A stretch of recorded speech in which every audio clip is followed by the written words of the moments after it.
সকালে যখন হাতে কম সময় থাকে বা অল্প সময়ে নাস্তা বানাতে চাই, তখন ঝটপট এই পরোটাটা বানিয়ে নিতে পারি।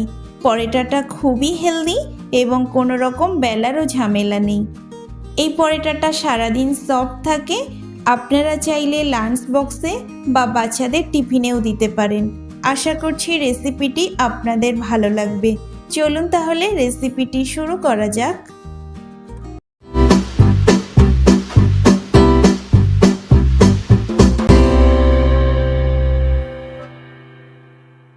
পরোটা বানানোর জন্য প্রথমে নিয়ে নিচ্ছি 2 কাপ আটা।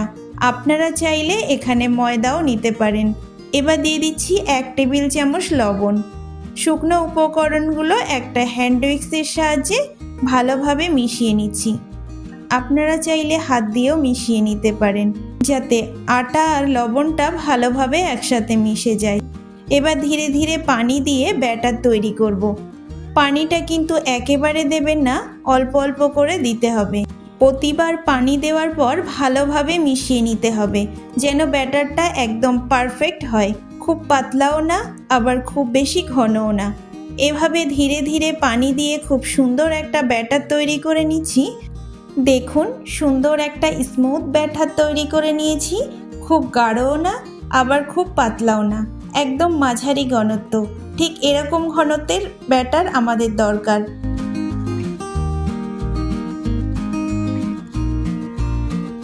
এবার একটা কড়াইয়ে পরিমাণ মতো সরিষার তেল দিয়ে দিচ্ছি। তেলটা গরম হয়ে আসলে দিয়ে দিচ্ছি 1 টেবিল চামচ কালো সরিষা, দিয়ে হালকা করে নাড়াচাড়া করে নিচ্ছি। এবার দিয়ে দিচ্ছি পেঁয়াজ কুচি। পেঁয়াজটা দিয়ে হালকা ব্রাউন কালার হয়ে আসা পর্যন্ত ভেজে নেব। এই সময় গ্যাস মিডিয়াম রাখতে হবে, যেন পেঁয়াজটা ধীরে ধীরে সোনালি রং হয়ে আসে। দেখুন, পেঁয়াজটা এখন সুন্দরভাবে ভাজা হয়ে গেছে, রংটাও একদম পারফেক্ট। এবার মশলাগুলো দিয়ে দিচ্ছি একে একে। দিয়ে দিচ্ছি স্বাদ মতো লবণ, 1/2 টেবিল চামচ জিরের গুঁড়ো, 1/2 টেবিল চামচ মরিচের গুঁড়ো, 1/2 টেবিল চামচ গোলমরিচের গুঁড়ো, দিয়ে দিচ্ছি 1/2 টেবিল চামচ লঙ্কার গুঁড়ো। সব মশলাগুলো দিয়ে ভালোভাবে মিশিয়ে নিচ্ছি আর কিছুক্ষণ কষিয়ে নিচ্ছি, যাতে মশলার কাঁচা গন্ধটা চলে যায়। মশলা কষানো হয়ে গেছে। এবার দিয়ে দিচ্ছি 3টে ডিম। আপনারা চাইলে পরিবারের সদস্য সংখ্যা অনুযায়ী ডিম কম বেশি করতে পারেন। ডিমটা দিয়ে উপর থেকে কুচানো ধনেপাতা ছড়িয়ে দিচ্ছি। এবার ডিমটা ঝুরো ঝুরো করে ভেজে নিচ্ছি। ডিমটা ভাজার সময় খেয়াল রাখবেন যেন একসঙ্গে ডিমটা চটকে না যায়, বরং একটু একটু করে ভেজে একদম ঝুরো ঝুরো টেক্সচার আসে।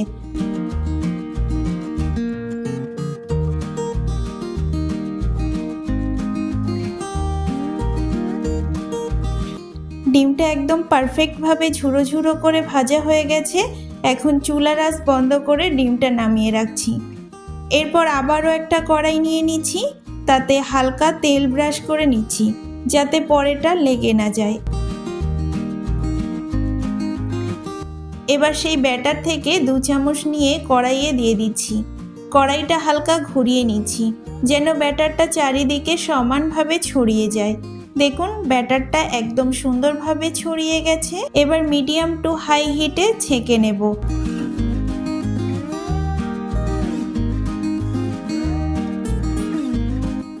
একদিকটা হালকা ছেঁকা হয়ে গেলে একটা স্প্যাচুলার সাহায্যে রুটিটাকে উল্টে দিচ্ছি।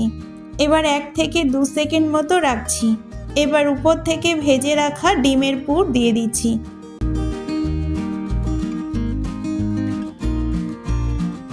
এবার হাত দিয়ে এক পাশ থেকে ভাঁজ করে মুখগুলো একসাথে মিলিয়ে দিচ্ছি, যেন ভিতরের পুরটা আটকে যায়।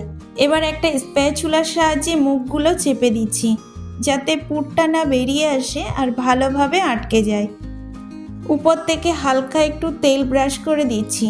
এবার উল্টে পাল্টে সুন্দরভাবে ভেজে নেব, যতক্ষণ না 2 দিক হালকা সোনালি রং হয়ে আসে।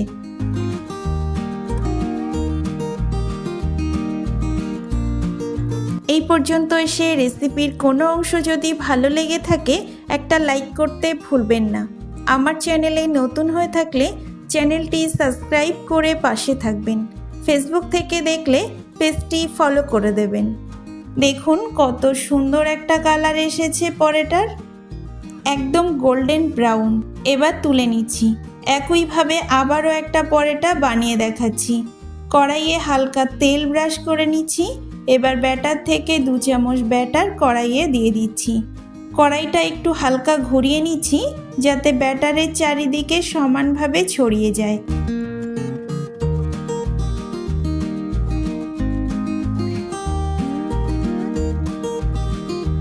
এক পাশ হালকা ছেঁকা হয়ে গেলে উল্টে দিচ্ছি। 1 থেকে 2 সেকেন্ড মতো রেখে উপরে দিয়ে দিচ্ছি ডিমের পুর। এবার 2 পাশ থেকে ভাঁজ করে মুখ দুটো একসাথে মিলিয়ে দিচ্ছি যাতে ভিতরের পুরটা ভালোভাবে আটকে থাকে। উপর থেকে হালকা করে একটু তেল ব্রাশ করে দিচ্ছি। তারপর উল্টে পাল্টে হালকা ব্রাউন কালার হয়ে আসা পর্যন্ত সুন্দরভাবে ভেজে নেব।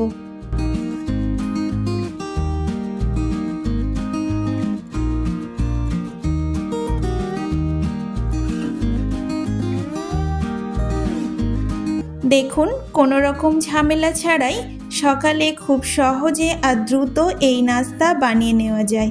এই পরোটাটা এতটাই সফট আর হেলদি যে সারা দিনের জন্য খাওয়া যায় এবং লাঞ্চ বক্সে বা বাচ্চাদের টিফিনের জন্য একদম পারফেক্ট। আশা করছি রেসিপিটি আপনাদের কাছে ভালো লেগেছে। ভালো লাগলে কমেন্টে জানাতে ভুলবেন না। আজকের মতো এখানেই শেষ করছি। দেখা হচ্ছে পরবর্তী কোনো রেসিপিতে। ভালো থাকবেন, সুস্থ থাকবেন। ধন্যবাদ।